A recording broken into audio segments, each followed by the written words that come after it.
Esther पटराणी होते. यानंतर अहश्वेरोष राजाचा राग शमला. तेव्हा त्यास वस्तीने काय केले होते व त्यामुळे तिच्या विरुद्ध काय ठराव झाला होता याचे स्मरण झाले. मग त्याची सेवा चाकरी करणारे त्याचे सेवक त्यास म्हणाले, राजासाठी तरुण व सुंदर कुमारीचा शोध करावा. राजाने आपल्या सर्व प्रांतात अंमलदार नेमावे. त्यांनी सर्व सुंदर व तरुण कुमारी सुसनवाड्यातील अंतपुरात जमा करून राजस्त्रियांचा रक्षक खोजा जोहेगे याच्या स्वाधीन कराव्या आणि त्यांच्या शुद्धतेकरिता जरुरी असलेले साहित्य त्यास द्यावे.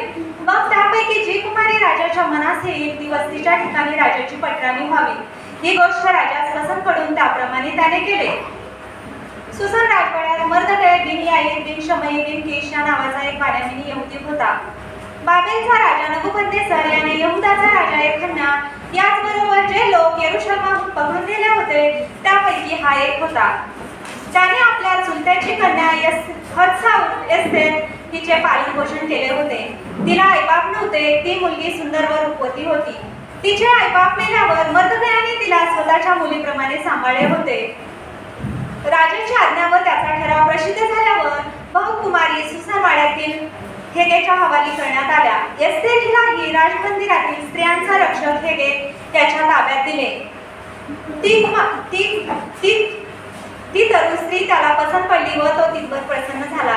त्याने काही एक विलंब न लाविता तिच्या शुद्धतेच्या वस्तू, तिचे भोजन पदार्थ व तिला सास्थिर अशा 7 सख्या राजवाड्यातून दिल्या. तिला आणि तिच्या सख्यांना अंतपुरात सर्वांहून उत्तम जागा राहण्यास दिली. एस्तेरने आपले गंगोत सांगितले नाही. ते तिने सांगू नये म्हणून मर्दकयाने तिला बजावून सांगितले होते.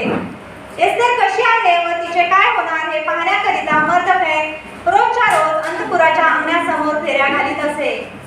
स्त्रिया संबंधाच्या ठरलेल्या नियमाप्रमाणे 12 महिन्यापर्यंत सर्व काही उपचार झाल्यावर एका कुमारीची अश्वेरोष राजाकडे जाण्याची पाळी आली. त्यांच्या शुद्धीकरणाची रीत म्हटली म्हणजे गंधरसाचे तेल 6 महिने व सुगंधी द्रव्य 6 महिने लावित असत. शिवाय इतर शुद्धतेच्या वस्तूही लावित असत. कुमारीने राजाकडे जाण्याचा प्रकार असा, त्या जे काही मागे ते त्यांना अंतपुरातून राजाकडे जाण्यासाठी देण्यात येईल. संध्याकाळी त्या जात असत आणि सकाळी त्या दुसऱ्या अंतपुरात उपपत्नीचा रक्षक राजाचा खोजा शशगज याच्या देखरेखीखाली जाईल.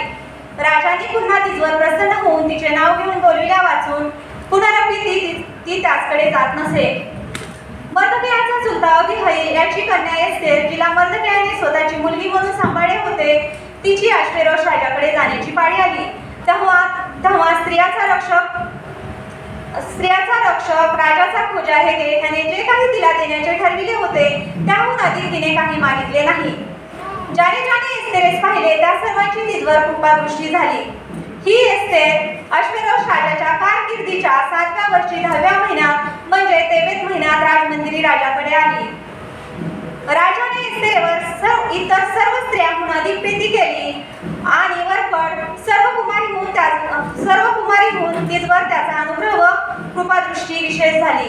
त्याने तिच्या मस्तकी राजमुकुट घातला आणि तिला वस्तीच्या ठिकाणी राणी केली. कुमारी दुसऱ्यांदा एकवट झाल्या तेव्हा मर्दकै राजद्वारी बसला होता. इतके वेळ एस्तेरने आपले गंगोत सांगितले नव्हते. ते तिने सांगू नये म्हणून मर्दकयाने तिला तशीच आज्ञा केली होती.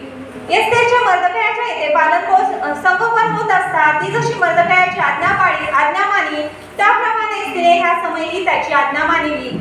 त्या दिवसात मर्दकै राजद्वारी बसत असे. तेव्हा राजाच्या द्वारपाळापैकी 2 खोजे अश्वेरोष राजावर हात टाकण्याची संधी पाहत होते. ही गोष्ट मर्दकयास समजली. तेव्हा त्याने ती एस्तेर राणीस सांगितली आणि एस्तेर राणीने मर्दकयाच्या नावाने राजास सांगितली. चौकशी झाल्यावर ही बातमी खरी ठरली. तेव्हा त्या दोघांस झाडावर फाशी दिली. हे वृत्त राजासमोर इतिहासाच्या ग्रंथात लिहून ठेवले. आमेन.